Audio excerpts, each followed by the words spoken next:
जय हिंद साथियों, मैं अंकित कुमार यादव आप सभी का स्वागत करता हूं सृष्टि ज्ञान केंद्र में, जहां हम पढ़ रहे हैं कक्षा 12वीं की पॉलिटिकल साइंस, जिसमें अध्याय चल रहा है आपका 7, जिसका नाम है सुरक्षा, जिसकी मैंने आपको प्राथमिक वीडियो में जिसमें मैंने आपको सुरक्षा क्या है और इस चैप्टर में क्या क्या पढ़ा जाएगा इसके संबंध में मैंने आपको बता दिया था। आज मैं चल रहा हूं आपको सुरक्षा की एक धारणा के बारे में बताने।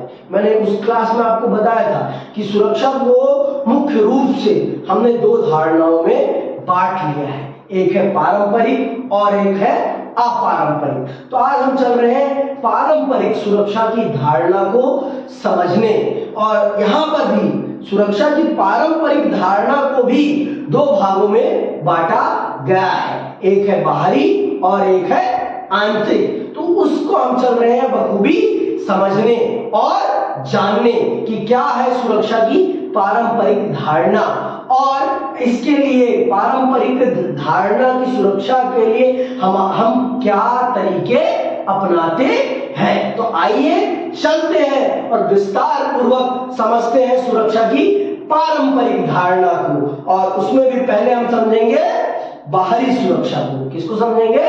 बाहरी सुरक्षा को। आइए उठाते हैं, विस्तार पूर्वक समझते हैं कि क्या है सुरक्षा की पारंपरिक धारणा। पारंपरिक धारणा, बाहरी सुरक्षा, जैसे कि मैंने आपको पहले बता दिया, अधिकांशतः जब हम सुरक्षा के बारे में कुछ पढ़ या सुन रहे होते हैं तो हमारा सामना सुरक्षा की पारंपरिक अर्थात राष्ट्रीय सुरक्षा की धारणा से होता है। देखो, जब भी हम सुरक्षा की बात करते हैं तो हमारे सामने अंतरराष्ट्रीय मुद्दे और हमारे पड़ोसी देशों से आने वाला खतरा हमारे आंखों के सामने मंडराने लगता है कि यार सुरक्षा किससे है? हमारे देश को खतरा, हमारे देश को खतरा हमारे पड़ोसी देश से है, दूसरे देशों से है। यही सारी बातें हमारे मन में और मस्तिष्क में आने लगती है। तो उसी चीज को, जो सुरक्षा की पारंपरिक धारणा की जो आपकी बाहरी सुरक्षा है, बाहरी सुरक्षा में खतरा कहां से आएगा? आपकी सीमा के बाहर से, आपके देश की ज्योग्राफिकल सीमा के बाहर से आने वाले खतरे को सुरक्षा की पारंपरिक धारणा की बाहरी सुरक्षा की कैटेगरी में रखा जाता है। समझ में आई बात? उसमें रखा जाता है। ये बात आप बखूबी समझिए, बिना इसको समझे आप आगे वाली बातों को नहीं समझ पाएंगे। आगे सुनिए। सुरक्षा की पारंपरिक धारणा में सैन्य खतरे को किसी देश के लिए सबसे ज्यादा खतरनाक माना जाता है। इस खतरे का स्रोत कोई दूसरा मुल्क होता है जो सैन्य हमले की धमकी देकर संप्रभुता, स्वतंत्रता और क्षेत्रीय अखंडता जैसे किसी देश के केंद्रीय मूल्यों के लिए खतरा पैदा करता है। मैंने आपको जब उस क्लास में मैं पढ़ा रहा था तो हमने पढ़ा था ना कि किसी भी देश के लिए या किसी भी व्यक्ति के लिए सुरक्षा पर खतरा कब माना जाएगा? कब माना जाएगा? तो हमने एक शब्द पढ़ा था, क्या? केंद्रीय मूल्य। जब भी किसी व्यक्ति या राष्ट्र के केंद्रीय मूल्यों पर खतरा मंडराएगा तो वो उस देश की सुरक्षा के लिए खतरा माना जाएगा। तो किसी भी देश के केंद्रीय मूल्य क्या होते हैं? संप्रभुता, कि अपने ऊपर अपना शासन, सॉवरेनिटी, और फिर स्वतंत्रता और क्षेत्रीय अखंडता। ये सारी चीजें किसी भी देश की क्या है? ये किसी भी देश के केंद्र मूल्य है। अगर किसी भी देश के इन मूल्यों पर खतरा आ रहा है तो इसका मतलब उसकी सुरक्षा खतरे में है। और पारंपरिक धारणा में पारंपरिक जो सुरक्षा की धारणा है उसमें खतरा किससे होता है? हथियारों से। किससे होता है? हथियारों से। समझ में आई बात?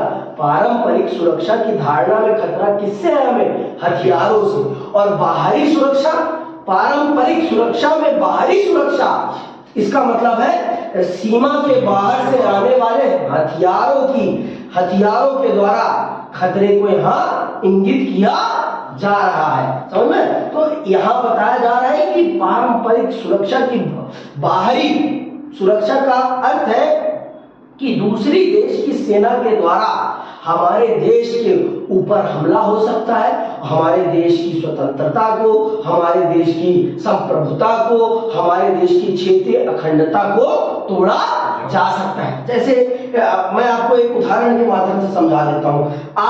आपने अब हमारा देश, हमारा और पाकिस्तान के साथ बहुत ही ज्यादा अच्छा रिश्ता नहीं है, तो हमें हमेशा इस बात का खतरा रहता है, हमें इस बात का हमेशा खतरा रहता है कि पाकिस्तान हमारे कश्मीर के विषय पर वो हमेशा किसी न किसी रूप से कोई ना कोई तरीके से कश्मीर को हमारे देश से अलग करने के लिए चाले चलता रहता है। तो उसका ये जो तरीका है, ये सुरक्षा की कौन सी धारणा में आएगी और ये किस प्रकार से कर रहा है? हथियारों के माध्यम से कर रहा है, हथियारों के माध्यम से कर रहा है। तो ये सुरक्षा की किस धारणा में आएगी? ये सुरक्षा की पारंपरिक धारणा में आएगी और इसे हम कौन सी, ये बाहरी सुरक्षा का विषय होगा। ये क्या होगा? बाहरी सुरक्षा का विषय होगा। पहले सुन, सुरक्षा को हमने दो भागों में बांटा है। एक है पारंपरिक और एक है अपारंपरिक। पारंपरिक सुरक्षा के लिए खतरे किससे हैं? पारंपरिक सुरक्षा का संबंध क्या है? हथियार है। जब भी हमारी सुरक्षा को हथियारों से मानव निर्मित चीजों के द्वारा खतरा होगा, तो वो कौन सी प्रकार की खतरे में आएगी? पारंपरिक। और हमने पारंपरिक को भी दो भागों में बांटा है, एक है बाहरी और एक है आंतरिक। बाहरी का मतलब है देश की भौगोलिक सीमा के बाहर से आने वाले देश पर खतरे।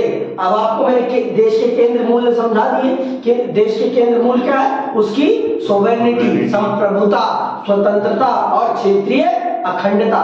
जैसे हम राष्ट्रीय स्तर पर तो हम नहीं मानते, मतलब इंटरनेशनल लेवल पे कि हम पाकिस्तान को तोड़ना चाहते हैं और हमने पाकिस्तान को तोड़ा भी है। तो ये जो है, ये हमने उसकी क्या है? क्षेत्रीय अखंडता को भंग कर दिया। पाकिस्तान भी तो यही करना चाहता है ना, कश्मीर को हमसे अलग करना चाहता है। तो हमारी क्षेत्रीय अखंडता, एकजुटता को वो तोड़ना चाहता है। तो ये कहां से खतरा आ रहा है? ये बाहर से खतरा आ रहा है। जैसे चीन से है, चीन का भी हमसे है। चीन भी हमारी इस पारंपरिक धारणा की बाहरी सुरक्षा के लिए खतरा बना हुआ। वो कहता है कि अरुणाचल उसका है, उत्तराखंड उसका है। वो इन क्षेत्रों पर अपना दावा ठोकता है। अरुणाचल को तो खास कर कहता है अरुणाचल भारत का हिस्सा नहीं है, वो हमारा।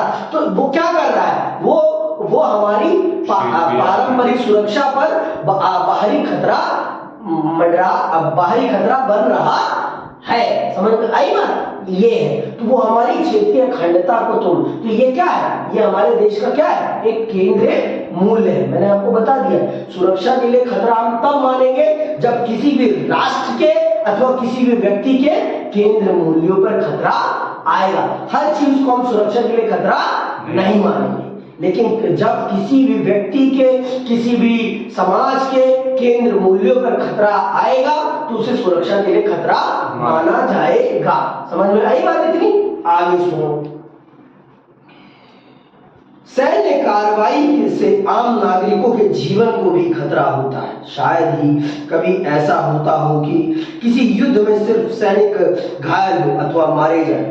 भाई, जब भी युद्ध होता है तो ऐसा तो नहीं होता कि जनता नहीं मारी जाती, जनता भी मारी जाती। और दूसरा देश हमेशा ये कोशिश करता है कि ज्यादा से ज्यादा जनता भी मारी जाए, सेना के साथ जनता भी मारी जाए, जिससे कि उस देश का क्या टूटे? मनोबल टूटे। जैसे अभी यूक्रेन और रशिया की वॉर चल रही है, तो ऐसा तो नहीं है ना कि सिर्फ रशिया और यूक्रेन के सेना को ही मार रही है ना, जनता भी मारी जाती है उसमें, जनता भी मारी जाती है और जनता का जीवन भी अस्त व्यस्त हो जाता है। भाई, युद्ध से दुनिया क्यों डरती है?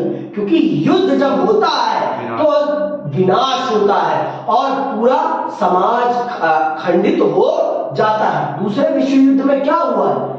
सिर्फ सेना के बीच में तो युद्ध नहीं हुआ है ना, जनता को भी उसमें मारा गया है। अब आप देख लीजिए, परमाणु बम गिराया गया जापान के ऊपर, तो क्या वो बम सेना के ऊपर गिरा? वो जनता जनता के ऊपर गिरा ना। तो इससे क्या होता है, जब जनता भी एक देश का क्या है, केंद्र मूल्य ही तो है। अगर देश की जनता ही नहीं रहेगी तो देश बच पाएगा, देश चल पाएगा।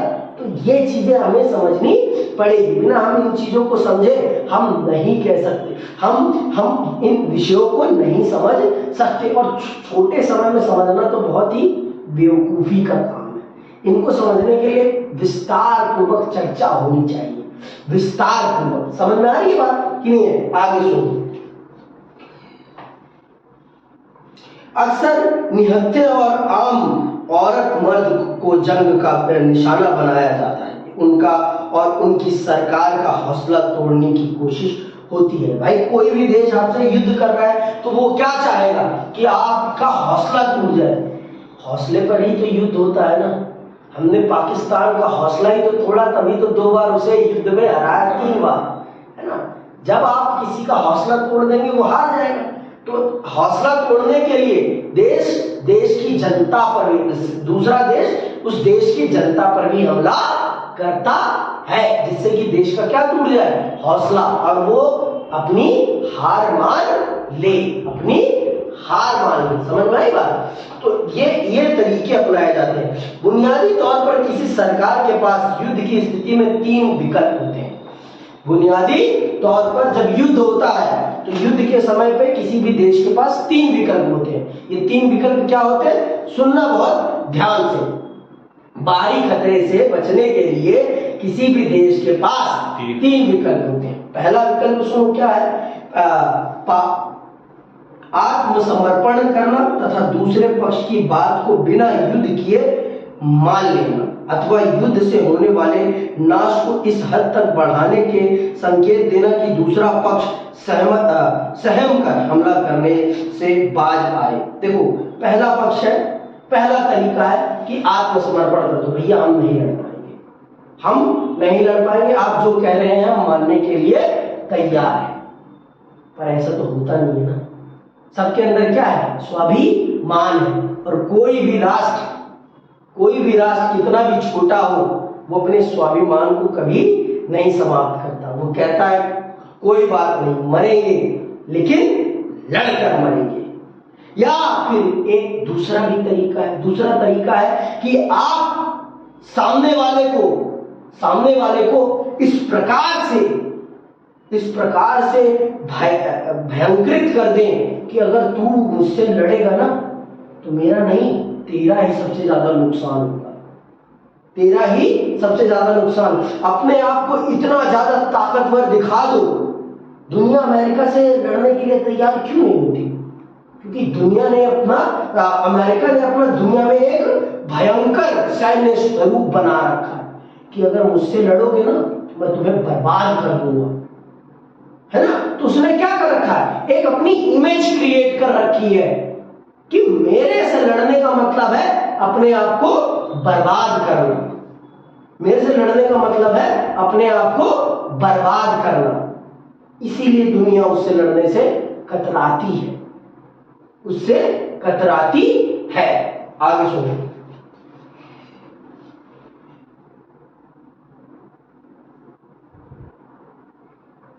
दूसरा पक्ष सहम कर हमला करने से बाद या युद्ध ठन जाए तो अपनी रक्षा करना ताकि हमलावर देश अपने मकसद में कामयाब ना हो सके। और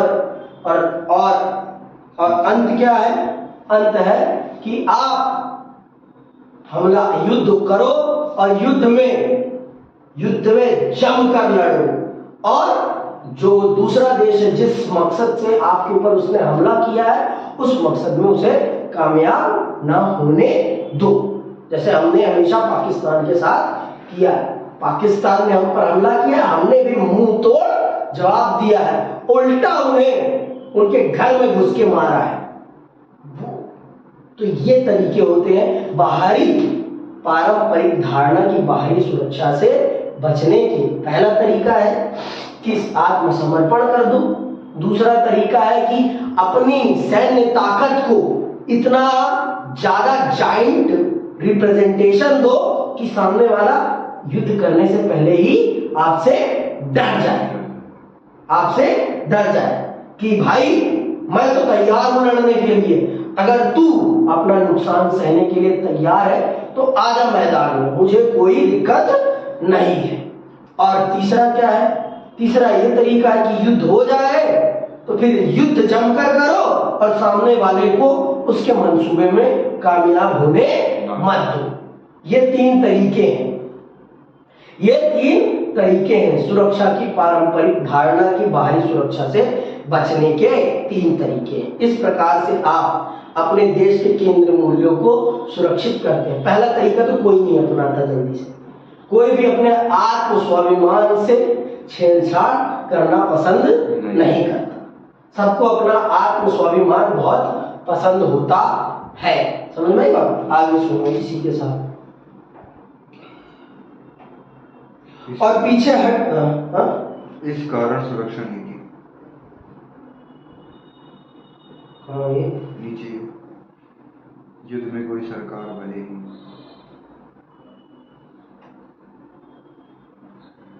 और पीछे हट जाए अथवा हमलावर को पराजित कर देना। युद्ध में सरकार भले ही आत्मसमर्पण कर दे लेकिन वह इसे अपने देश की नीति के रूप में कभी प्रचलित नहीं करना चाहिए। कोई भी देश आत्मसमर्पण करेगा, जैसे पाकिस्तान नहीं मानता कि हमने 1971 में आत्मसमर्पण किया था, नहीं मानता, वो अपने बच्चों को नहीं पढ़ाता, वो नहीं मानता कि हम युद्ध हारे हैं, वो नहीं मानता, और बाकी दुनिया मानती है। बाकी दुनिया ने तो देखा है तो मानना तो पड़ेगा, हकीकत थोड़ी ना बदल जाएगी भाई।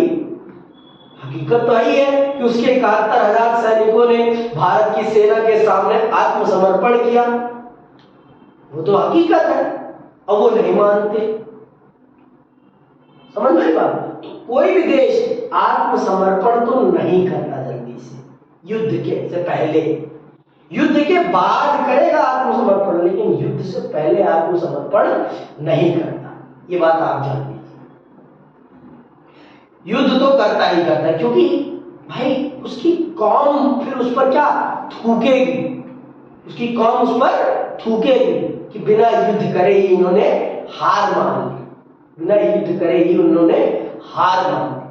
तो कोई भी देश इस कलंक को, इस कोई भी देश की सरकार इस कलंक को अपने माथे पे नहीं लगाना चाहती। युद्ध में हार जाए वो अलग की बात है, लेकिन युद्ध से पहले हार मान लेना ये उनके लिए बहुत ही शर्म की बात है। इसीलिए तो यूक्रेन और रशिया के बीच वॉर चल रही है ना। यूक्रेन रशिया के सामने क्या है? कुछ नहीं है ना, लेकिन फिर भी लड़ रहा है। क्यों? क्योंकि वो अपनी जनता के सामने अपनी इमेज नहीं खराब करना चाहता, वो अपनी जनता के अंदर ये भावना नहीं पैदा करना चाहता कि उसके देश की सेना कमजोर है, उसके देश की सरकार कमजोर है। वो अपने देश की जनता में ये भावना पैदा नहीं करना चाहता, इसीलिए तो लड़ रहा है ना। क्योंकि सारा खेल क्या है? युद्ध खेल किसका है? सारा दिमाग का है। जिसने यहां से मान लिया, जिसका हौसला टूटा वो युद्ध हारा। जितना जब तक आपके अंदर हौसला है तब तक आपकी जंग चल रही है। हौसला मत बहारो कभी जिंदगी में। जिसने हौसला हार दिया उसने जिंदगी हार दी। यही है युद्ध का, यही है दुनिया का सच्चा युद्ध। हौसला ही आपको सारे युद्धों में बचाकर रखेगा। समझ में आई बात? आगे सुनो। इस कारण सुरक्षा नीति का संबंध युद्ध की आशंका को रोकने में होता है, जिसे अवरोध कहा जाता है, और युद्ध को सीमित रखने अथवा उसको समाप्त करने से होता है, जिसे रक्षा कहा जाता है। हमने अवरोध को तो पढ़ ही रखा है, अवरोध का सिद्धांत, जिसमें दोनों देश इस बात को बखूबी जानते हैं कि हम लड़ेंगे तो हम अपना ही नुकसान करेंगे, इसको तो हम जानते ही। तो ये तरीके हैं युद्ध से बचने के, ये तरीके हैं अपने आप को बाहरी सुरक्षा के खतरे से बचाने के। समझ में? ये है सुरक्षा का पारंपरिक धारणिक। ठीक है, आगे सुनो। पारंपरिक सुरक्षा नीति का एक तत्व और है, इसे शक्ति संतुलन कहते हैं। इसे क्या कहते हैं? शक्ति संतुलन कहते हैं। कोई देश कोई देश अपने अड़ोस पड़ोस में देखने पर पाता है कि कुछ मुल्क छोटे हैं तो कुछ बड़े। इससे इशारा मिल जाता है कि भविष्य में किस देश से उसे खतरा हो सकता है। मिसाल के लिए कोई पड़ोसी देश संभव है या न कहे कि वह हमले की तैयारी में जुटा है। कोई कहेगा, पाकिस्तान कभी कहता है कि वो भारत पर हमला करेगा? कभी कहता है? या चीन कहता है कि मैं भारत पर हमला करूंगा? या भूटान को कहता है कि भूटान मैं तेरे ऊपर हमला करूंगा? चीन कभी कहता है? या नेपाल को कभी कहता है ऐसा? तो आप देख लो भाई, बहुत सारे देश हैं जो छोटे हैं, बड़े हैं। तो बहुत जो छोटे देश होते हैं ना, वो अपने आप को सुरक्षित करने के लिए बड़े देशों के साथ सैन्य समझौते कर लेते हैं। जैसे भूटान और भारत के बीच में सैन्य समझौता है कि कभी भी भूटान की सुरक्षा पर कोई खतरा आएगा तो उसे सैन्य मदद भारत पहुंचाएगा। तो इसे क्या कहते हैं? इसे शक्ति संतुलन कहते हैं। क्या कहते हैं इसे? शक्ति संतुलन। छोटे देश अपने आप को अपने आसपास के बड़े देशों से बचाने के लिए ऐसा करते हैं। अपने आप को बड़े देशों से बचाने के लिए ऐसा करते हैं। जैसे नाटो क्या है? यही तो है ना। नाटो है क्या? यही तो है ना। उन्होंने अपने आप को एक सैन्य संगठन बना लिया कि हम में से किसी भी मेंबर पर कोई खतरा आएगा तो हम सब उसे अपने ऊपर खतरा मानेंगे और हम सब मिलकर उसका सामना करेंगे। समझ लो, यही चीज है। तो और यही छोटे देश करते हैं अपनी सुरक्षा को मेंटेन करने के लिए। वो बड़े देशों के साथ सैन्य समझौता कर लेते हैं, जैसे भूटान और भारत ने करा हुआ है। भूटान ने भारत से कर रखा है कि अगर भूटान के ऊपर कोई भी सैन्य खतरा आएगा तो भारत उसकी सुरक्षा में लगेगा। भारत उसकी सुरक्षा करने की जिम्मेदारी लेता है। समझ में आई बात? आगे सुनो।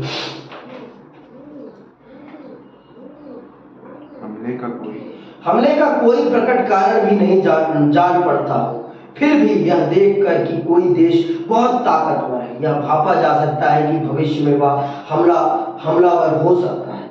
इस वजह से हर सरकार दूसरे देश से अपने शक्ति संतुलन को लेकर बहुत संवेदनशील रहती है। कोई सरकार दूसरे देशों से शक्ति संतुलन का पलड़ा अपने पक्ष में बिठाने के लिए जी तोड़ कोशिश करती है। जो देश नजदीक हो, जिनके साथ अनबन हो या जिन देशों के साथ अतीत में लड़ाई हो चुकी हो, उनके साथ शक्ति संतुलन को अपने पक्ष में करने पर खास तौर पर जोर दिया जाता है। जैसे हम हमेशा ये कोशिश करते हैं कि पाकिस्तान के मामले में हमारा पल्ला भारी रहे, चीन के मामले में हमारा पल्ला भारी रहे। इसलिए हमने क्या कर रखा? हमने भी बहुत सारे देशों के साथ क्या कर रखी है? दोस्ती, अलायंस कर रखा है ना, जिससे कि अगर युद्ध हो तो हमारे पास भी बैकअप पावर हो। इसे ही कहते हैं, ये जो बैकअप पावर है, जो दूसरे देशों से आपको सैन्य सहायता मिलेगी ना, इसी को कहते हैं क्या? इसी को कहते हैं हम शक्ति संतुलन। इसी को कहते हैं हम शक्ति संतुलन। तो एक ये तरीका है बाहरी सुरक्षा से बाहरी खतरों से बचने का। एक ये तरीका है बाहरी खतरों से बचने का। समझ में आई बात? कि हम शक्ति संतुलन स्थापित कर लेते हैं। हम अपने अलायंस बना लेते हैं बहुत देशों के साथ, जो सैन्य खतरे, जब हम पर सैन्य खतरा आए तो वो हमें बैकअप सपोर्ट दे दे, वो हमें बैकअप सपोर्ट दे दे। समझ में आई बात? आगे सुनो।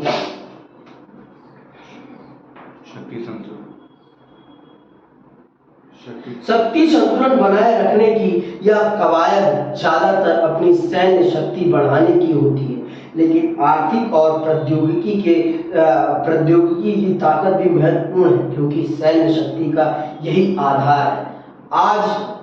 आज देखो, आज टेक्नोलॉजी का जमाना है और आज युद्ध सेना नहीं टेक्नोलॉजी के द्वारा लड़ा जाता है। तो इसीलिए आज जो देश आर्थिक रूप से कमजोर है वो बड़े देशों के साथ इसीलिए अलायंस बना लेते हैं। वो इतना सैन्य खर्चा नहीं उठा सकते, इतना सैन्य खर्चा नहीं उठा। हमने भी तो कर रखा है, हमने भी रशिया से कर रखा है, हमने और रशिया ने हमें 1971 के युद्ध में मदद भी करी है। तो यही है शक्ति संतुलन जो छोटे देश बड़े देशों के साथ करते हैं, जिससे कि उनका सैन्य पल्ला भारी हो जाए उनके विरोधी के सामने। समझ में बात? और पारंपरिक सुरक्षा नीति का चौथा तत्व है गठबंधन बनाना।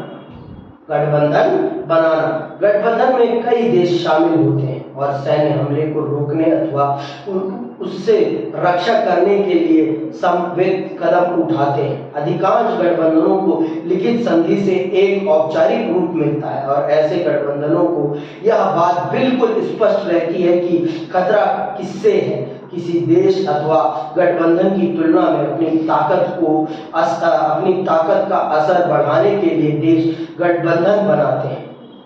छोटे देश क्या करते हैं? गठबंधन बनाते हैं कि कभी भी हम पर कोई हमला करेगा तो हम सब मिलकर मुकाबला करेंगे।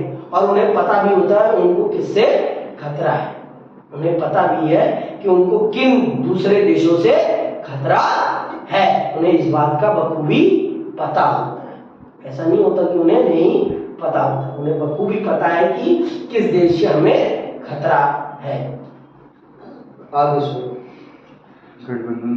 गठबंधन राष्ट्रीय हितों पर आधारित होते हैं और राष्ट्रीय हितों के बदले पर गठबंधन भी बदल जाते हैं। उदाहरण के लिए संयुक्त राज्य अमेरिका ने सन 1980 के दशक में सोवियत संघ के खिलाफ इस्लामी उग्रवादियों को समर्थन दिया, लेकिन ओसामा बिन लादेन के नेतृत्व में अल कायदा नामक समूह के आतंकवादियों ने जब 11 सितंबर 2001 के दिन उस पर हमला किया तो उसने इस्लामी उग्रवाद के खिलाफ मोर्चा खोल दिया। जब तक अलकायदा ने अमेरिका के इशारे पर रशिया को तोड़ने की कोशिश की, सोवियत संघ को तोड़ने की कोशिश की, तब तक तो अमेरिका ने उसका पूर्ण समर्थन किया। लेकिन जब उसी ने उसके ऊपर हमला किया तो उसके ऊपर उसने मोर्चा खोल दिया। समझ में नहीं बात? दूसरे को तोड़ने के लिए अमेरिका ने ये तरीके हैं जिनके माध्यम से एक देश दूसरे देश को खतरा पहुंचाता है हथियारों के माध्यम। ये तरीका जो अमेरिका ने सोवियत संघ को तोड़ने के लिए अपनाया था, इस्लामी उग्रवादियों को पनपाया था। फिर बाद में जब वही इस्लामी उग्रवादी उसके ऊपर बरसने लगे तो अमेरिका ने कहा ना बेटा, मेरा पैदा मुझ पर ही आंख दिखाता है, ले चल बम मारे। बताइए, पूरा चैप्टर आपने पढ़ रखा है इसके ऊपर, ठीक है। सुरक्षा की पारंपरिक धारणा में माना जाता है कि किसी देश की सुरक्षा को ज्यादातर खतरा उसकी सीमा के बाहर से होता है। जो सुरक्षा की पारंपरिक धारणा है उसमें जो ये बाहरी सुरक्षा की धारणा है, इसमें खतरा ज्यादातर क्या माना जाता है कि सीमा के बाहर से आने वाला है, सीमा के बाहर से, ठीक है। इसकी वजह से अंतरराष्ट्रीय व्यवस्था इस निमम मैदान में ऐसी कोई राष्ट्रीय ताकत नहीं जो देश के व्यवहार बर्ताव पर अंकुश रखने में सक्षम हो। किसी देश के भीतर हिंसा के खतरों से निपटने के लिए एक जानी पहचानी व्यवस्था होती है, इसे सरकार कहते हैं। लेकिन विश्व राजनीति में ऐसी कोई केंद्र सत्ता नहीं जो सबके ऊपर हो, या यह सोचने का लालच हो सकता है कि संयुक्त राष्ट्र संघ ऐसी सत्ता है अथवा ऐसा बन सकता है। बहरहाल फिलहाल अपनी बनावट के अनुरूप संयुक्त राष्ट्र संघ अपने सदस्य देशों का दास है। इसके सदस्य देश जितनी सत्ता इसको सौंपते हैं और स्वीकारते हैं उतनी ही सत्ता इसे हासिल होती है। अंततः विश्व राजनीति में हर देश को अपनी सुरक्षा की जिम्मेदारी खुद उठानी होती है। समझ में आ गई? आपके देश की आंतरिक सुरक्षा के लिए तो आपके पास सरकार होती है, लेकिन विश्व राजनीति में आपके देश की सुरक्षा करने के लिए कोई सरकार नहीं है। तो आपको अपनी बाहरी खतरों से बचने के लिए खुद ही तैयार होना पड़ेगा, कुछ लोग कहेंगे संयुक्त राष्ट्र संघ ये भूमिका निभा सकता है अंतरराष्ट्रीय सरकार की, लेकिन मैंने तो आपको बता ही रखा है वो हम सबका क्या है, हम सबका दास है। वो बिना जड़ वाला पेड़ है और बिना जड़ वाले पेड़ की कोई औकात नहीं होती। अब हम चल रहे हैं एक अगले विषय को समझने, पारंपरिक धारणा की आंतरिक सुरक्षा के विषय को अब हम चल रहे हैं समझने। अब देखो हमने बाहरी सुरक्षा समझ लिया, बाहरी सुरक्षा में खतरा कहां से, सीमा के बाहर से। अब यहाँ खतरा कहाँ है, सीमा के अंदर, देश के अंदर ही है खतरा।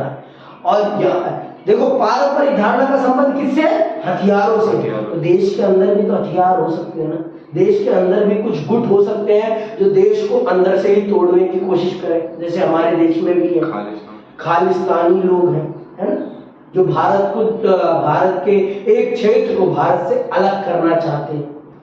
वो भी तो हथियार के बल पर ही करना चाहते हैं, कौन सा, शांति आंदोलन के बल पर, समझ में आई बात। और भी कश्मीर का जैसे विषय है, कश्मीर है, और अभी मणिपुर का जैसे है ना, वो ये सारे के सारे ये सारे के सारे देश की पारंपरिक धारणा के आंतरिक सुरक्षा के विषय है, समझ में, जिसमें देश को खतरा देश के अंदर ही होता है, देश को खतरा देश के अंदर से ही होता है। और देश इन खतरों से कैसे निपटता है ये चल रहे हैं हम समझने। पहले तो हम खतरे को समझेंगे, फिर उसके बाद इसके निपटने के तरीके को समझेंगे, ठीक है। इतनी बातों को पढ़ने के बाद आपके जहन में एक सवाल जरूर कौंधा होगा कि क्या सुरक्षा आंतरिक शांति और कानून व्यवस्था पर निर्भर नहीं करती। भाई अगर आपका देश ही सुरक्षित नहीं है, आपका देश ही अंदरूनी तौर पर एकजुट नहीं है, तो आप बाहरी सुरक्षा से क्या निपट पाओगे, नहीं। आपका शरीर ही स्वस्थ नहीं है तो आप अपने दुश्मन से लड़ पाओगे, लड़ पाओगे, नहीं लड़ पाओगे ना। पहले तो क्या करना पड़ेगा, पहले तो अपने आप को अंदरूनी तौर से मजबूत करना पड़ेगा, तभी तो आप दूसरों से लड़ पाओगे ना। तो इसीलिए यहाँ पर ये बताया जा रहा है, इसीलिए पारंपरिक धारणा की आंतरिक सुरक्षा की हम चर्चा कर रहे हैं कि जब तक आप अंदरूनी तौर पर ही मजबूत नहीं रहोगे, आप अंदरूनी तौर पर ही सुसंगठित, सुव्यवस्थित, सुशांत नहीं रहोगे, तब तक आप बाहर से कैसे लड़ पाओगे। जब तक आपके देश के अंदर के लोग ही आपके देश के केंद्र मूल्यों पर चोट पहुंचाते रहेंगे, तब तक आप बाहर के खतरों से कैसे निपट पाओगे। बताओ भाई, निपट पाओगे। पहले तो आपको आपके देश के अंदरूनी विषयों को ही समाप्त करना पड़ेगा, जिससे कि आप बाहरी खतरों से भी निपट सको, जिससे कि आप बाहरी खतरों से भी निपट सको। तो चलिए इसी को हम विस्तार से चल रहे हैं समझने, ठीक है। अगर किसी देश के भीतर रक्तपात हो रहा हो अथवा होने की आशंका हो तो वह देश सुरक्षित कैसे हो सकता है। आप उसे सुरक्षित मानेंगे जब खुद के देश की जनता ही खुद के देश की जनता की खून की प्यासी हो जाए, तो क्या देश को सुरक्षित माना जाएगा? नहीं, कदापि नहीं माना जाएगा। जो मणिपुर में हो रहा है यही तो हो रहा है ना, मणिपुर में जो हो रहा है यही तो हो रहा है ना। वहां देश की उसी क्षेत्र की जनता उसी क्षेत्र की जनता की खून की प्यासी हो रखी है। जब देश में सांप्रदायिक दंगे होते हैं, हिंसा होती है, तो यही तो है, और क्या है। देश के लोग ही देश की सुरक्षा के लिए खतरा बन जाते हैं, देश के लोग ही देश की सुरक्षा के लिए खतरा बन जाते हैं, और इसे ही सुरक्षा की पारंपरिक धारणा की आंतरिक सुरक्षा के लिए खतरा माना जाता है। बात समझ में आई कि अभी भी नहीं आई? पक्का? चलो, या बाहर के हमलों से निपटने की तैयारी कैसे करें जबकि खुद अपनी सीमा के भीतर ही सुरक्षित नहीं है। भाई जब आप अंदरूनी तौर पर ही सुरक्षित नहीं है, तो आप बाहर के खतरों से लड़ने की तैयारी कैसे करेंगे? अरे भाई, जब तक मैं इंटरनली फिट नहीं रहूंगा, तब तक मैं एक्सटर्नली आने वाले खतरों से कैसे लड़ाई कर पाऊंगा? मुझे मेरा दुश्मन आएगा एक घूंसे में ही फाट दे मारेगा और मैं गिर जाऊंगा। भाई उसके लिए क्या करना पड़ेगा? मुझे अपनी बॉडी को इंटरनली स्ट्रॉन्ग बनाने पड़ेगा, मेंटली स्ट्रॉन्ग। तो जब तक आपका देश इंटरनली एकजुट नहीं होगा तब तक क्या आप बाहर के खतरों से लड़ पाएंगे? कदापि नहीं लड़ पाएंगे, कदापि ही नहीं लड़ पाएंगे। पाकिस्तान क्यों अब उतना नहीं उछलता? क्योंकि उसके अंदर इंटरनली कलह इतना ज्यादा है। बलूच अपनी तरफ देश को तोड़ना चाहते हैं, दूसरे उधर।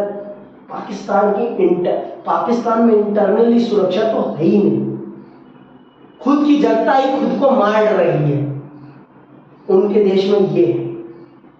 पंजाबी बलूचों को गाली देते हैं, बलूच पंजाबियों को गाली देते हैं। तो ये चल रहा है वहां की कश्मीरी, वहां जो कश्मीरी है वो कहते हैं हमें भी नहीं रहना इनके साथ। तो ये है कि जब तक आप इंटरनली स्ट्रांग नहीं होगे तब आप एक्सटर्नल तरीके से आने वाले खतरों से निपट पाओगे? कदापि नहीं निपट पाओगे। तो सबसे पहले किसी देश को अगर सबसे पहले खतरा अपनी सुरक्षा के लिए है तो किससे है? अपने देश के अंदर से। इसीलिए सबसे पहले अगर आपको सुरक्षा सुनिश्चित करनी है तो पहले अपने देश की सुरक्षा सुनिश्चित करनी है, अपने घर की सुरक्षा को सुनिश्चित करना पड़ेगा कि हमारे घर में तो कोई ऐसा नहीं है ना जो घर को तोड़ना चाहता हो। पहले तो ये सुनिश्चित करना पड़ेगा, और जब हम ये सुनिश्चित कर लेंगे तब हम बाहर से आने वाले खतरों से निपटने के लिए तैयार हो जाएंगे। बात समझ में आई? ये अभी भी नहीं आई, आ गई ना? चलो आगे सुनो। इसी कारण सुरक्षा की पारंपरिक धारणा का जरूरी रिश्ता अंदरूनी सुरक्षा से भी है। दूसरे विश्व युद्ध के बाद से इस पहलू पर ज्यादा जोर नहीं दिया गया। तो इसका कारण यही था कि दुनिया के अधिकांश ताकतवर देश अपनी अंदरूनी सुरक्षा के प्रति कमोबेश आश्वस्त थे। मतलब वो इस बात के लिए निश्चिंत थे कि उनका देश इंटरनली मजबूत हो दूसरे विश्व युद्ध के बाद। इसलिए उन्होंने कभी इस विषय पर ज्यादा ध्यान नहीं दिया। लेकिन धीरे धीरे सोवियत संघ के टूटने का सबसे बड़ा कारण क्या है? यही तो है ना। सोवियत संघ के टूटने का सबसे बड़ा कारण है तो क्या है? यही तो है ना कि वो इंटरनली ही सुरक्षित नहीं था। उसने अपनी जनता को एकजुट रखा था तो किसके बल पर रखा था? सेना के बल पर। जनता को संतुष्ट नहीं कर रखा था ना। दिक्कत तो यही थी। और जब दिक्कत यहां होगी, जब तक आप कारण को नहीं समझेंगे तब तक आप समस्या का समाधान तो कर ही नहीं सकते हैं। आगे सुनिए आप। हमने पहले कहा था कि संदर्भ और स्थिति को नजर में रखना जरूरी है। आंतरिक सुरक्षा ऐतिहासिक रूप से सरकारों का सरोकार बनी चली आ रही है। लेकिन दूसरे विश्व युद्ध के बाद ऐसे हालात और संदर्भ सामने आए कि आंतरिक सुरक्षा पहले की तुलना में कहीं कम महत्व की चीज बन गई। सन 1945 के बाद ऐसा जान पड़ा कि संयुक्त राज्य अमेरिका और सोवियत संघ अपनी सीमा के अंदर एकीकृत और शांत संपन्न और अधिकांश यूरोपीय देश खासकर ताकतवर पश्चिमी मुल्कों के सामने अपनी सीमा के भीतर बसे समुदायों अथवा वर्गों से कोई गंभीर खतरा नहीं था। इस कारण इन देशों ने अपना ध्यान सीमा पार के खतरों पर ही केंद्रित किया। दूसरे विश्व युद्ध के बाद शीत युद्ध के समय काल में अंदरूनी खतरे से तो सारे देश आश्वस्त थे कि हाँ हमें अंदर से तो कोई खतरा है ही नहीं, खतरा है तो बाहर से है। लेकिन धीरे धीरे भाई जब तक समस्या छोटी होती है सब क्या करते हैं? इग्नोर करते रहते हैं। और यही इग्नोरेंस एक दिन बहुत बड़ी समस्या बनकर हमारे सामने उभर आती है। एक दिन यही समस्या हमारे सामने बड़ी बनकर उभर आती है और हमें दुख देती है, हमें सबसे ज्यादा दुख देती है। आगे सुनो, इन देशों के सामने बाहरी खतरा क्या क्या थे, यहाँ पर फिर हमें संदर्भ और स्थिति पर ध्यान देना होगा। हम इस बात को जानते हैं कि दूसरे विश्व युद्ध के बाद शीत युद्ध का दौर चला और इस दौर में संयुक्त राष्ट्र अमेरिका के नेतृत्व वाला पश्चिमी गुट तथा सोवियत संघ की अगुवाई वाला साम्यवादी गुट एक दूसरे के आमने सामने थे। सबसे बड़ी बात यह कि दोनों गुटों को अपने ऊपर एक दूसरे से सैन्य हमले का भय था। दोनों को एक दूसरे से खतरा था। ये तो बाहर ही हो गया भाई, लेकिन इंटरनली तो किसी ने कुछ देखा ही नहीं, और वो इंटरनली नहीं देखा, इसीलिए तो सोवियत संघ टूट गया। सोवियत संघ के टूटने का सबसे बड़ा कारण क्या है? उसने अपने इंटरनली मामलों पर ध्यान ही नहीं दिया, इंटरनली मामलों पर ध्यान ही नहीं दिया। पाकिस्तान को हमने नहीं तोड़ा है। पाकिस्तान अगर दो भागों में बटा, पाकिस्तान अगर दो भागों में बटा तो किस लिए बटा? उसने अपने इंटरनली इश्यूज को कभी सॉल्व ही नहीं की। वो पूर्वी पाकिस्तान के लोगों को कुत्ता समझते थे। अब भैया तुम कुत्ता समझोगे तो तुम्हारे साथ कोई प्यार से रहेगा? एक ना एक दिन तो कुत्ता भी आपके ऊपर भौंकेगा ही, भौंकेगा कि नहीं भौंकेगा? जब आप उसे खाना नहीं दोगे, आप उसे, भाई हर कोई क्या चाहता है? हर कोई पैम्परिंग चाहता है ना, और जब उसे पैम्परिंग नहीं मिलेगी तो एक ना एक दिन वो आपका विरोध करेगा ही करेगा। कितने दिन सहेगा? वो ही होता है, और उसी के कारण पाकिस्तान दो टुकड़ों में टूट जाता है।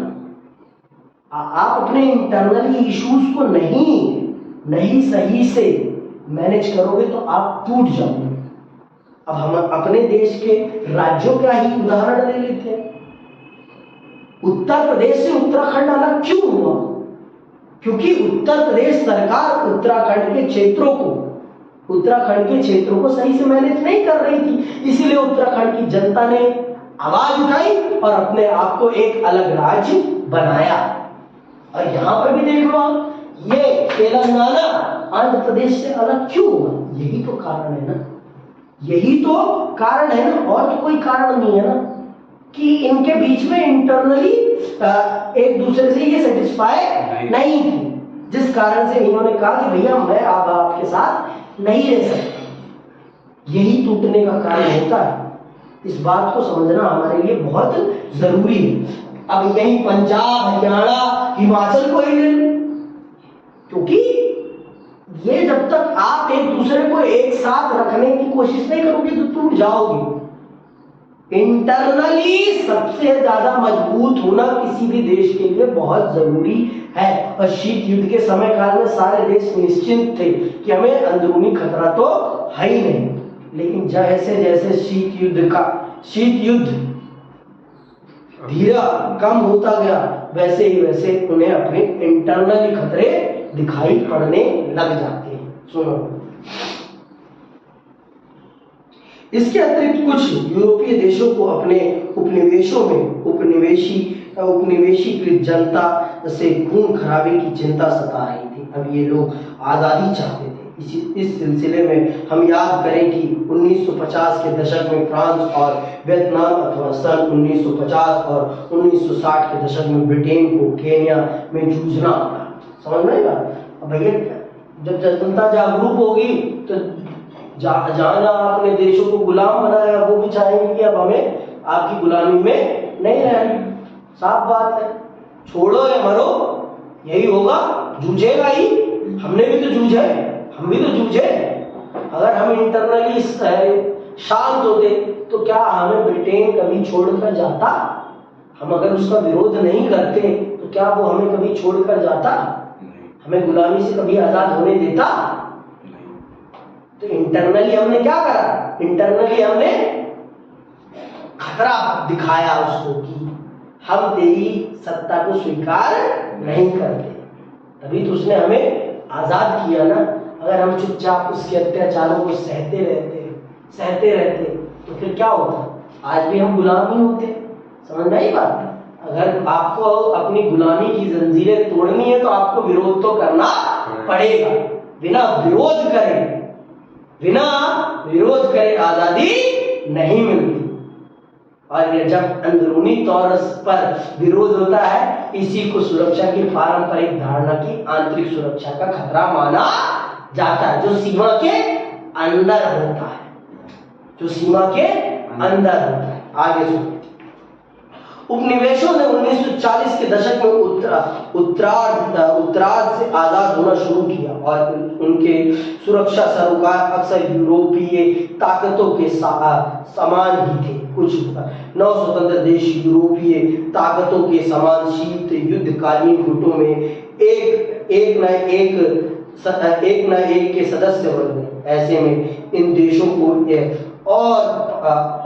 को जोर पकड़ते शीत युद्ध की चिंता करनी थी और दूसरे खेमे में जाने वाले अपने पड़ोसी देश अथवा दूसरे गुट के नेता से दुश्मनी ठाननी थी, या अमेरिका अथवा सोवियत संघ के किसी साथी देश से बैर मोलना। दूसरे विश्व युद्ध के बाद जितने युद्ध हुए उनमें 1/3 युद्धों के लिए शीत युद्ध जिम्मेदार है। उनमें जितने भी युद्ध हुए ज्यादातर के लिए कौन जिम्मेदार है? शीत युद्ध। और ये तो इंटरनल मामला नहीं था, ये सारा एक्सटर्नल है। शीत युद्ध ने एक को एक का दुश्मन बना दिया। समझ गई बात? मेरी आपसे दुश्मनी नहीं है, फिर भी मेरी आपसे दुश्मनी हो गई। क्यों? क्योंकि आप दूसरा खेमा ज्वाइन कर लेते हैं, मैं दूसरा खेमा ज्वाइन कर लेता हूं। बस इस कारण से मैं और आप दुश्मन हूं। इस शीत युद्ध ने ना दुनिया को बहुत चोट पहुंचाई। और हमारी सरकार ने यही चैप्टर ही हटा दिया। बच्चा पढ़ ही नहीं पाएगा तो समझ ही नहीं पाएगा कि शीत युद्ध है क्या। इतना नेहरू से जलते हैं। जिस तरह विदा होती औपनिवेशिक ताकतों को उपनिवेशों में खून खराबे का भय सता रहा था, उसी तरह आजादी के बाद कुछ उपनिवेशित मुल्कों को डर था कि उनके यूरोपीय औपनिवेशिक शासक कहीं उन पर हमला न बोल दे। ऐसे में इन मुल्कों को एक साम्राज्यवादी युद्ध से अपनी रक्षा के लिए तैयारी करनी पड़ी। एशिया और अफ्रीका के नव स्वतंत्र देशों के सामने बड़ी सुरक्षा की चुनौती यूरोपीय देशों के मुकाबले 2 मायनों में विशिष्ट थी। एक तो इन देशों को अपने पड़ोसी देश से सैन्य हमले की आशंका थी, दूसरे इन्हें अंदरूनी सैन्य संघर्ष की भी चिंता करनी थी। जब नए देश तैयार हुए तो उन्हें 2 तरीके के खतरे थे। पहला तो बाहरी खतरा, दूसरा खुद के घर का खतरा, कि खुद के घर की जनता ही कहीं विरोध ना कर बैठे, तो इससे भी निपटना था। ये सारी चीजें आगे सुनिए। इन देशों को सीमा पार से खतरा तो था ही, खासकर पड़ोसी देशों से, साथ ही भीतर से भी खतरे की आशंका थी। अनेक नव स्वतंत्र देश संयुक्त राज्य अमेरिका या सोवियत संघ अथवा औपनिवेशिक ताकतों से कहीं ज्यादा अपने पड़ोसी देश से आशंकित थे। इनके बीच सीमा रेखा और भू क्षेत्र और अथवा आबादी पर नियंत्रण को लेकर या एक करके सभी सवालों पर झगड़े हुए। आज भी तो हमारे पड़ोसी देशों के साथ इन्हीं विषयों पर खतरा, इन्हीं विषयों पर तो लड़ाई है ना, कोई और तो विषय नहीं है ना। तो आपकी सुरक्षा के लिए आपके अंदर भी तो नहीं खतरा है, आपके बाहर भी तो नहीं खतरा है। आपको अपने आप को सुरक्षित करना है तो हर तरीके से सुरक्षित करना पड़ेगा। बिना हर तरीके से सुरक्षित किए आप अपने आप को सुरक्षित तो मान ही नहीं सकते हैं। आगे सुनो। अलग राष्ट्र बनाने पर तुले अंदर के अलगाववादी आंदोलन से भी इन देशों को खतरा था। कोई पड़ोसी मुल्क ऐसे अलगाववादी आंदोलन को हवा दे अथवा उसकी सहायता करे तो 2 पड़ोसी देशों के बीच तनाव की स्थिति बनती थी। विश्व के सशस्त्र संघर्षों में 95% अब आंतरिक युद्ध के अंतर्गत है। सन 1946 से 1991 के बीच गृह युद्धों की संख्या में दुगनी वृद्धि हुई है, जो पिछले 200 वर्षों में सबसे लंबी छलांग है। इस तरह पड़ोसी देशों से युद्ध और आंतरिक संघर्ष नौ स्वतंत्र देशों के सामने सुरक्षा की सबसे बड़ी चुनौती है। पड़ोसी देशों से भी खतरा है और देश के अंदर से भी खतरा है, और जब तक देश के अंदर के खतरों से हम नहीं निपटेंगे तब तक हम देश को सुरक्षित नहीं कर सकते हैं। तो अब चल रहे हैं हम एक और नए विषय को समझने। इसमें हम समझेंगे सुरक्षा के पारंपरिक तरीके। अभी तक हमने खतरे समझे, पारंपरिक खतरे क्या है, अब हम सुरक्षा के तरीके समझेंगे। क्या तरीके हैं जिनसे हम अपने आप को इन पारंपरिक खतरों से बचा सकते हैं। देखो साफ सीधी बात है, हथियार से खतरा है तो हथियार से ही सुरक्षा है। हथियार से अगर आपको कोई मारने आ रहा है तो आप हथियार से ही अपने आप को सुरक्षित कर सकते हैं। सीधी बात, नो बकवास। तो अगर आपको हथियार से खतरा है तो आपको भी हथियार बनाने पड़ेंगे, और आपको अपने आप को हथियारों के मामले में अपने दुश्मन के मुकाबले में एक बराबर होना पड़ेगा। शीत युद्ध यही तो था ना, शीत युद्ध में चल क्या रहा था, यही तो चल रहा था ना। वो हथियार बना रहा था तो दूसरा भी हथियार ही तो बना रहा था।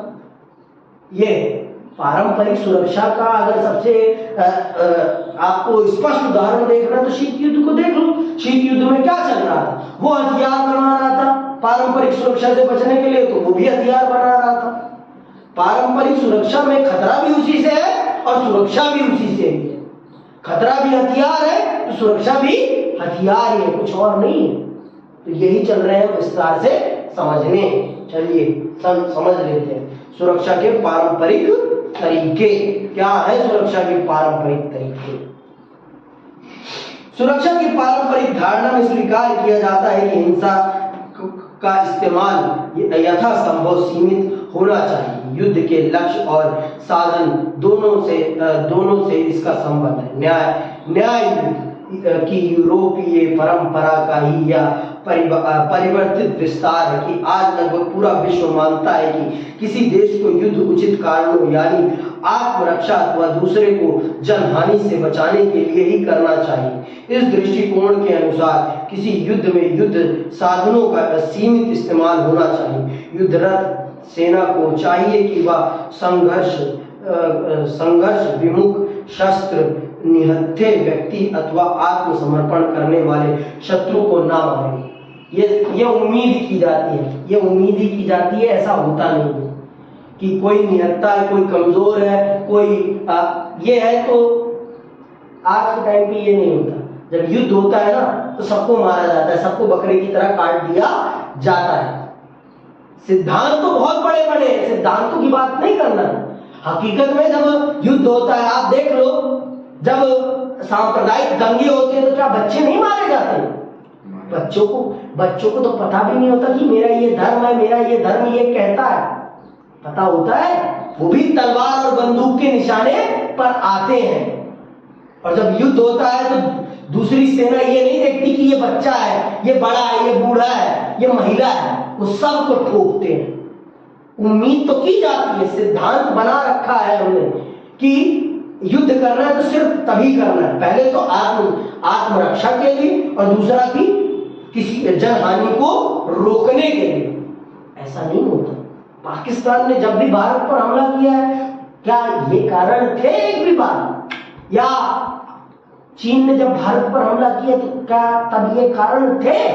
या रशिया और यूक्रेन के बीच जो युद्ध चल रहा है उसमें ये कारण है? कदापि नहीं है। अब आप देखिए ना, है ये कारण? नहीं। और क्या रशिया और यूक्रेन की सेना ये देख रही होगी जब अपने हथियारों से गोलियां दाग रही होगी तो ये किसको लगेगी? ये देख रही होंगी? कदापि नहीं देख रहे। ये चीजें समझने वाली बात है। सुरक्षा के लिए जो खतरा है ना, पारंपरिक खतरा हथियार से, हिंसा से है, तो हिंसा ही उसकी सुरक्षा का तरीका भी है। लड़ाई को लड़ाई से ही रोका जा सकता है। लड़ाई पे कोई तुला है तो उससे आप शांति से तो नहीं बच सकते ना भाई। आप या तो भाग जाओ, करो ही ना, या फिर आप इतने आप उसको जाइंट दिख जाओ कि वो आपसे लड़ने ही ना आए। या फिर लड़ो तो फिर दबा के लड़ो। यही तरीके। आगे भी सुन लो, अभी और पता चल जाएगा। अभी सेना को उतने ही बल सेना को उतने ही बल का प्रयोग करना चाहिए जितना आत्मरक्षा के लिए जरूरी हो, और उसे एक सीमा तक ही हिंसा का सहारा लिया जाए। ये सब कुछ नहीं होता। जब युद्ध होता है ना, तो सेना ये नहीं देखती। सेना जीतने के मोटिव से लड़ती है।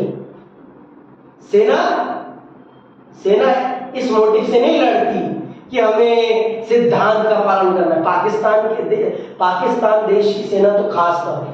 एक बात के लिए हम इस मोटिव से लड़ सकते हैं, नहीं तो हम भी 71,000 सैनिकों को वही गोली मार देते। क्या कर लेते? कुछ कर लेते हमारा। उन्होंने आत्मसमर्पण किया, फिर भी हम गोली मार देते। लेकिन हमने क्या? युद्ध की नीतियों का, वैश्विक नीतियों का क्या किया? अनुसरण किया। नहीं तो हम गोली मार देते, क्या कर लेते? कुछ नहीं कर पाता, कोई भी कुछ नहीं कर पाता, है ना। लेकिन हमने क्या कहा? हमने उन आत्मसमर्पण करने वाले लोगों को आत्मसमर्पण करने दिया, और उनको फिर हमने उन पर हथियार नहीं उठाए। हम तो कर लेते हैं सिद्धांतों का पालन, लेकिन हमारे जो ये दो पड़ोसी देश हैं, चीन और पाकिस्तान, दुनिया में ऐसे बहुत से खुराफाती देश हैं जो इन सिद्धांतों का पालन नहीं करते। अपने ऊपर जब आएगी तो वो चाहेंगे कि सिद्धांतों का पालन हो, लेकिन जब अपना पल्ला दूसरे वाले के ऊपर भारी रहता है तो वो ये नहीं देखते कि इस सिद्धांत में कुछ चीज है, वो नहीं देखते। समझ में बात? आगे सुनो। बल प्रयोग तभी किया जाए जब बाकी उपाय असफल हो गए हो। युद्ध जब होता है ना, ये सब नहीं देखा जाता, ये सब नहीं देखा जाता, ये सब कुछ नहीं देखा जाता। युद्ध होता है तो फिर युद्ध होता है, यही बताया ही जा रहा है। सुरक्षा के पारंपरिक तरीकों से बचने की यही तरीके हैं सुरक्षा के पारंपरिक तरीके। सुरक्षा के पारंपरिक तरीके यही है कि अगर युद्ध हो रहा है तो युद्ध करो भाई, और क्या कर सकते हो? उसके अलावा आपके पास विकल्प ही क्या है? आप युद्ध नहीं करोगे तो फिर क्या करोगे? आपको युद्ध करना ही पड़ेगा। आगे सुनो। सुरक्षा की पारंपरिक धारणा इस संभावना से इनकार नहीं करती कि देशों के बीच एक न एक रूप में सहयोग हो। इनमें सबसे महत्वपूर्ण है निशस्त्रीकरण, अस्त्र नियंत्रण तथा विश्वास की बहाली। भाई सुरक्षा अगर आपको सुनिश्चित करनी है तो सबसे पहले क्या? अस्त्रों को नियंत्रित करना, हथियारों को नियंत्रित किया जाए कि भाई तेरे पास भी इतने ही इस प्रकार के हथियार होने चाहिए, मेरे पास भी। शीत युद्ध को रोकने के लिए यही तो किया गया था ना, दोनों महाशक्तियों ने यही तो किया था ना। अस्त्र नियंत्रण किया था, निशस्त्रीकरण किया था, और दोनों के बीच में विश्वास की बहाली की गई थी। तभी तो रुका था ना शीत युद्ध। नहीं शीत युद्ध कभी रुकता? दोनों देश हथियार पे हथियार बनाते, कौन रोक पाता? कोई रोक पाता? कभी नहीं रोक पाता। तो सुरक्षा की पारंपरिक तरीके यही हैं कि आप दुश्मनों के बीच में क्या पैदा करो? विश्वास। दुश्मनों के हथियारों को कम से कम करो और हथियारों के उत्पादन को खत्म करो। लेकिन कहीं होता नहीं। आज के टाइम पर उल्टा होता है कि मेरा दुश्मन जितना ताकतवर होगा, मैं उससे 2 गुना ताकतवर होगा, जिससे कि वो मुझ पर हमला करने से ही डरे। यही कर होता है ना। आज अगर यूक्रेन रशिया से युद्ध में भिड़ा पड़ा है तो क्यों भिड़ा पड़ा? क्योंकि रशिया ने तो निशस्त्रीकरण नहीं किया ना, और यूक्रेन से सारी की सारी मिसाइल्स ये वो उसे निशस्त्रीकरण कर दिया गया, उसके हथियार उसे छीन लिए गए। तभी तो यूक्रेन आज रशिया से युद्ध लड़ रहा है। तो अगर आज यूक्रेन के पास उसकी न्यूक्लियर मिसाइल्स होती तो क्या उसे रशिया से युद्ध का सामना करना पड़ता? कदापि ही नहीं करना पड़ता। समझ में आई बात? उसे कदापि ही युद्ध का सामना नहीं करना पड़ता। तो युद्ध से बचने के ये तरीके जरूर बताए गए हैं, लेकिन इनका कोई पालन नहीं करता। सुरक्षा की पारंपरिक धारणा से बचने के लिए, सुरक्षा के पारंपरिक खतरों से बचने के लिए इन तरीकों का कोई प्रयोग नहीं करता आज के टाइम पर। और मैंने तो आपको बता दिया, आज का टाइम अर्थशास्त्र का समय है, इकोनॉमिक पावर का समय है। आज पैसा ही सब कुछ है और पैसा तभी तक बनता रहेगा जब तक शांति बनी रहेगी। व्यापार चलता रहेगा और व्यापार तभी चलता है जब शांति बहाल होती है। बिना शांति के व्यापार चलेगा कभी? कदापि नहीं चलेगा। तो आज आर्थिक ताकत, जो जितना बड़ा आर्थिक जाइंट होगा वो उतना ही ताकतवर होगा। इसीलिए आज सुरक्षा के पारंपरिक धारणा कि ये जो खतरे के तरीके हैं ये कम खतरनाक है, उससे ज्यादा आज मोटिव है देशों का आर्थिक रूप से ताकतवर बनना। ठीक है। निशस्त्रीकरण की मांग होती है कि सभी राज्य, चाहे उनका आकार, ताकत और प्रभाव कुछ भी हो, कुछ खास किस्म के हथियारों से बाज हैं। उदाहरण के लिए 1972 की जैविक हथियार संधि, 1992 की रासायनिक हथियार संधि ऐसे हथियारों को बनाना और रखना प्रतिबंधित कर दिया गया है। 155 से ज्यादा देशों ने WBC और 181 देशों ने CWC संधि पर हस्ताक्षर किए हैं। युद्ध में कभी भी जैविक हथियारों का प्रयोग नहीं किया जाएगा, इस बात पर दुनिया मानती है। जैविक हथियार समझते हो? बैक्टीरिया, वायरस छोड़ के हथियार जो पूरी की पूरी नस्लें खत्म कर दे, पता भी ना चले और देश खत्म। ये आज के टाइम पे बहुत सारे देशों के पास ऐसे भी हथियार हैं कि उन्होंने वायरस रख रखे। क्रिस 3 मूवी देखिए, उसमें जो वो क्या करता है, ये यही तरीका अपनाता है ना देश को बर्बाद करने का। वायरस का तरीका अपनाता है देश को बर्बाद, देश की सुरक्षा को खतरा पहुंचाने के लिए। ये उदाहरण है।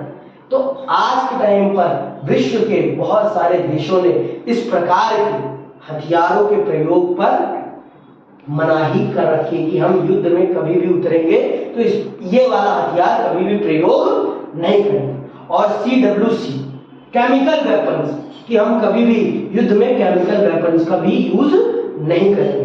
भाई ने गैस छोड़ दी, पूरा देश ही सो गया, खत्म हो गई सेना, खत्म। तो हाँ, तो युद्ध को न्याय संगत बनाने के लिए इन दो तरीकों के वेपन्स को सीधे तौर पर प्रतिबंधित किया गया है कि कोई भी देश इन दो तरीके के वेपन्स का यूज नहीं करेगा। युद्ध में सीधे तौर पर मनाही है इस प्रकार के हथियारों के प्रयोग पर। ठीक है। और पूरे विश्व के एक पे तो कितने देश माने हैं? एक पे 155 देश माने हैं कि हाँ भाई हम युद्ध जब भी होगा ये हथियार प्रयोग नहीं करेंगे। और एक पर 181 देश माने, CWC के लिए 181 और BWC के लिए 155 देशों ने कर रखा है। तो इनकी फुल फॉर्म आपको पता होनी चाहिए। CWC का मतलब क्या है? Chemical weapons convention, chemical weapon convention. और BWC का क्या फुल फॉर्म है? Biological weapon convention. ठीक है। जैविक हथियार संधि और एक है रासायनिक हथियार संधि। ठीक है। ये याद रखनी है इनकी फुल फॉर्म्स। ये 1 नंबर के लिए आपके पेपर में आ सकती है। इन दोनों संधियों पर दस्तखत करने वालों में सभी महाशक्तियां शामिल हैं, लेकिन महाशक्तियां अमेरिका तथा सोवियत संघ सामूहिक संहार के अस्त्र यानी परमाणविक हथियार का विकल्प नहीं छोड़ना चाहती थी। इसीलिए दोनों ने अस्त्र नियंत्रण का सहारा लिया। इसी के साथ परमाणविक हथियारों पर भी रोक लगाने के लिए उन्होंने परमाणु हथियार पर भी कह दिया नियंत्रण के लिए कि जितने देशों ने बना लिया है भाई अब इससे ज्यादा कोई नहीं। अस्त्र नियंत्रण संधि पर हस्ताक्षर हुए थे, लेकिन भारत ने उस पर हस्ताक्षर करने से साफ मना कर दिया। भाई तुम्हारे पास है और हमारे पास नहीं रहेगा, तुम तो हम पर कभी भी आंख दिखा सकते हो। इसीलिए भारत ने कभी उस पर हस्ताक्षर नहीं किया और भारत ने कहा कि मैं परमाणु शक्ति संपन्न बनूंगा, लेकिन मैं कभी भी अपनी इस परमाणु शक्ति का प्रयोग किसी के ऊपर हमला करने के लिए नहीं करूंगा। उसने सीधे तौर पर कह दिया था कि अगर मैं कभी भी अपनी परमाणु शक्ति का प्रयोग करूंगा तो किसके लिए? आत्मरक्षा के लिए, हमले के लिए कभी भी नहीं करूंगा। तो बहुत सारे देशों ने अस्त्र नियंत्रण संधि पर हस्ताक्षर कर दिए थे, लेकिन भारत ने नहीं करे तो पाकिस्तान भी नहीं करेगा। स्वाभाविक है, भारत जो नहीं करेगा वही पाकिस्तान करेगा। पाकिस्तान की तो नस्ल में ही है देखा देखी करना। आगे सुनो। अस्त्र नियंत्रण के अंतर्गत हथियारों को विकसित करने अथवा उसको हासिल करने के संबंध में कुछ कायदे कानूनों का पालन करना पड़ता है। तो इस प्रकार से पारंपरिक सुरक्षा को सुनिश्चित किया जाता है कि हथियारों को कम से कम बनाया जाए, कुछ हथियारों के प्रयोग को रोक दिया जाए, जिससे कि सुरक्षा, पारंपरिक सुरक्षा के को सुनिश्चित किया जा सके। अस्त्र नियंत्रण है एक तरीका, अस्त्र नियंत्रण है आपका, और निशस्त्रीकरण है, और क्या है? विश्वास। भाई अगर आपके दोनों के बीच में विश्वास बना रहेगा तो आप कभी लड़ाई करने के लिए जाएंगे ही नहीं। विश्वास ही नहीं होता तभी तो लड़ाई होती है ना। और विश्वास कायम कर दिया जाए तो हर चीज में लड़ाई ही खत्म। लड़ाई होने का सबसे बड़ा कारण क्या है? विश्वास का ना होना, विश्वास का ना होना। तो अगर सुरक्षा, पारंपरिक सुरक्षा सुनिश्चित करनी है आपको दुनिया में, तो दुनिया को एक दूसरे पर क्या करवा दो? विश्वास करवा, सबके हथियार खत्म करवा दो। ये तरीके हैं सुरक्षा में काम करने। ठीक है, बात समझ में आ गई? आगे और सुन लो विस्तार से। सन 1972 की एंटी बैलिस्टिक मिसाइल संधि ने अमेरिका और सोवियत संघ को बैलिस्टिक मिसाइलों को रक्षा कवच के रूप में इस्तेमाल करने से रोका। ऐसे प्रक्षेपस्त्रों से हमले की सुरक्षा की जा सकती थी। देखो ये सब कहने की बात है। दुनिया हथियार बहुत कम बना रही है, लेकिन फिर भी बना तो रही है ना। क्या हम अपने देश की सुरक्षा के लिए नए विमान, नए फाइटर जेट्स नहीं बना रहे, नई मिसाइल का आविष्कार नहीं कर रहे हैं? सब कर रहे हैं, क्योंकि कोई किसी पर विश्वास नहीं कर पा रहा है। और विश्वास जब तक नहीं होगा तब तक पारंपरिक सुरक्षा के लिए हमेशा खतरा रहेगा ही रहेगा, हमेशा रहेगा। ये बात जान लीजिए, क्योंकि दुनिया का कोई भी देश किसी पर आंख मूंदकर विश्वास नहीं करता, नहीं करता कोई किसी पर आंख मूंदकर विश्वास। इसीलिए हर कोई कहता है हम तैयारी करके रखेंगे कि कभी भी हो तो सर कलम करने में समय नहीं लगना चाहिए। समझ में की बात? किसी को किसी पर विश्वास नहीं है, इसीलिए सब तैयारी करके रखें। संधि में दोनों देशों को सीमित संख्या में ऐसे रक्षा प्रणाली तैनात करने की अनुमति थी, लेकिन इस संधि के दोनों देशों को ऐसी रक्षा प्रणाली के व्यापक उत्पादन से रोक दिया। अब मैं मानता हूं बहुत सारे देशों ने परमाणु शक्ति बनाने के खिलाफ हस्ताक्षर कर रखे, लेकिन फिर भी वो लोग हथियार तो बना ही रहे हैं ना, नए तरीके से अपने आप को सुरक्षित कर रहे हैं। समझ में? मान लिया मैं परमाणु हथियार नहीं यूज होगा, फिर भी तो बहुत सारे तरीके हैं ना जिनसे एक देश दूसरे देश को बर्बाद करने पे तुला हुआ है। बहुत सारे तरीके हैं, है ना? हमने देखा ना, बहुत सारे तरीके हैं। विश्वास जब तक नहीं पैदा होगा ना देशों के बीच में, तब तक सुरक्षा सुनिश्चित ही नहीं हो सकती है। सुरक्षा सुनिश्चित करनी है आपको, तो आपको विश्वास पैदा करना पड़ेगा। बिना विश्वास के ये कुछ भी होने वाला नहीं है। चाहे आप हथियार बनाना बंद कर दो और कुछ हथियारों पर रोक लगा दो, कोई फायदा नहीं है। सबसे बेहतरीन तरीका है सुरक्षा का विश्वास। विश्वास से ज्यादा बेहतरीन तरीका सुरक्षा का कोई और नहीं है। जान लो आप इस बात को बखूबी। ठीक है, आगे सुनो। जैसा कि हमने अध्याय में देखा है, अमेरिका और सोवियत संघ ने अस्त्र नियंत्रण की कई अन्य संधियों पर हस्ताक्षर किए, जिनमें सामरिक अस्त्र परिसीमन संधि और सामरिक अस्त्र न्यूनीकरण संधि शामिल है। परमाणु प्रसार संधि भी एक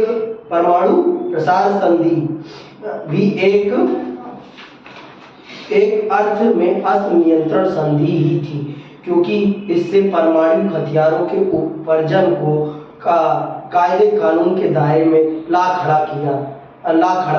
जिन देशों ने सन 1967 से पहले परमाणु हथियार बना लिए थे या उनका परीक्षण कर लिया था, उन्हें इस संधि के अंतर्गत इन हथियारों को रखने की अनुमति दी गई।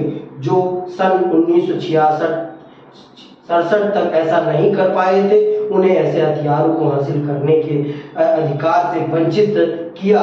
परमाणु अप्रसार संधि ने पारमाणविक आयुधों को समाप्त तो नहीं किया, लेकिन इन्हें हासिल कर सकने वाले देशों की संख्या जरूर कम की। ठीक है, तो अमेरिका और सोवियत संघ ने, भाई जो ताकतवर होता है उसी के नियम चलते हैं, उसी के कायदे चलते हैं।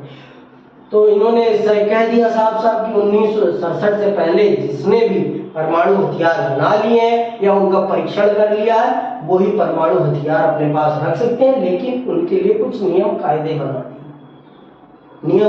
कायदे बना दिए कि ये परमाणु हथियार रखा जाएगा तो इस प्रकार से रखा जाएगा, नहीं तो आप परमाणु हथियार नहीं रख सकते। इस प्रकार अस्त्र नियंत्रण के माध्यम से आपने परमाणु हथियारों के निर्माणों पर तो रोक लगा दी, लेकिन सुरक्षा के लिए खतराएं और भी बहुत है।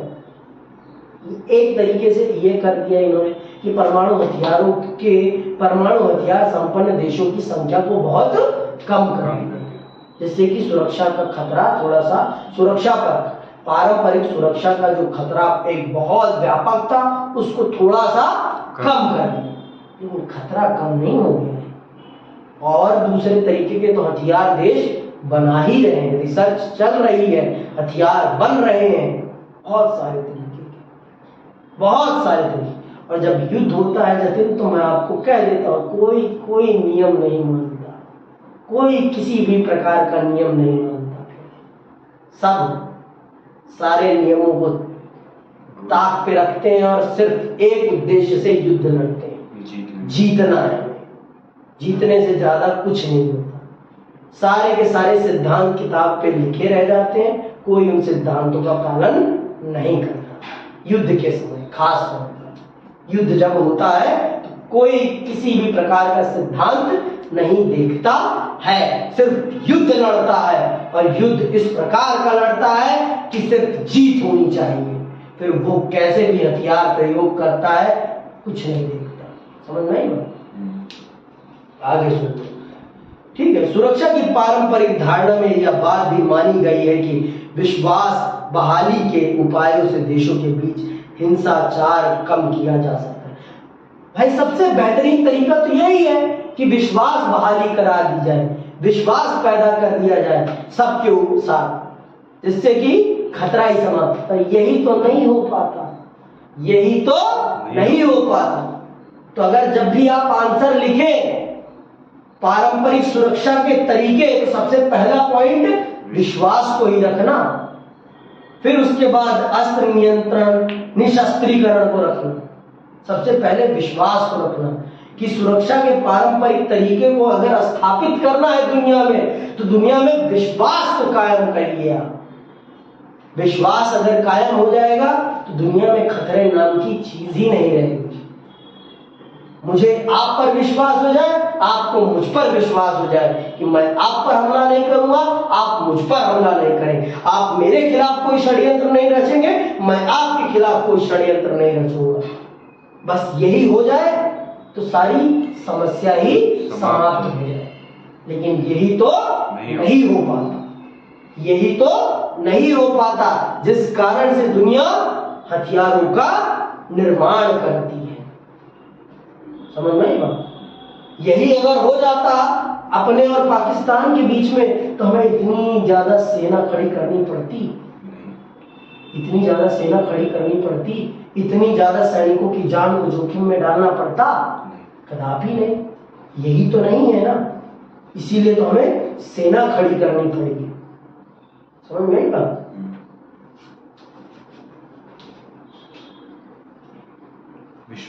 विश्वास बहाली की प्रक्रिया में सैन्य टकराव और प्रतिद्वंदता वाले देश सूचनाओं तथा विचारों के नियमित आदान प्रदान का फैसला करते हैं। दो देश एक दूसरे को अपने फौजी मकसद तथा एक हद तक अपनी सैन्य योजनाओं के बारे में बताते हैं। ऐसा करके ये देश अपने प्रतिद्वंदी को इस बात का आश्वासन देते हैं कि उनकी तरफ से औचक हमले की योजना नहीं बनाई जा रही है। देश एक दूसरे को यह भी बताते हैं कि उनके पास किस किस्म के सैन्य बल है। वे यह भी बता सकते हैं कि इन बलों का कहां तैनात किया जा रहा है। संक्षेप में कहें तो विश्वास बहाली की प्रक्रिया यह सुनिश्चित करती है कि प्रतिद्वंदी देश किसी गलतफहमी या गफलत में पड़कर जंग के लिए आमादा न हो जाए। कुल मिलाकर देश तो सुरक्षा की परंपरागत धारणा मुख्य रूप से सैन्य बल के प्रयोग अथवा सैन्य बल के प्रयोग की आशंका के संबद्ध है। सुरक्षा की पारंपरिक धारणा में माना जाता है कि सैन्य बल से सुरक्षा को खतरा पहुंचता है और सैन्य बल से ही सुरक्षा को कायम रखा जाता है। जिससे खतरा है उसी से सुरक्षा है। सैन्य बल ही से पारंपरिक धारणा में खतरा भी है और पारंपरिक सुरक्षा का तरीका भी क्या है? सैन्य बल। सीधी बात, नो बकवास। सेना से दूसरे देश की सेना से खतरा है तो हमें भी अपनी सेना बनानी पड़ेगी, तभी हम सुरक्षित हो पाएंगे। और विश्वास की बात जो करी गई है यहाँ पर, कोई किसी को अपने हथियारों की सही संख्या कभी नहीं बताता, कोई कभी नहीं बताता। कोई भी अपने खुफिया तरीके नहीं बताता कि मैं तुझे युद्ध में कैसे पराजित कर दूंगा, कोई नहीं बताएगा। हाँ, बस इतना बता दिया जाता है, हाँ भाई मैं तेरे से लड़ने के लिए अभी इच्छुक नहीं हूँ, ये जरूर बता। देखिए, इस वीडियो के बड़े होने का कारण भी है क्योंकि तीनों टॉपिक एक से है। अगर मैंने इनको छोड़ा होता तो इनमें गफलत हो जाती, आप कंफ्यूज हो जाते, इसीलिए मैंने इनको इतना ज्यादा लंबा किया। इसी के साथ मैं आप सबसे विदा लेता हूं। जय हिंद, जय भारत।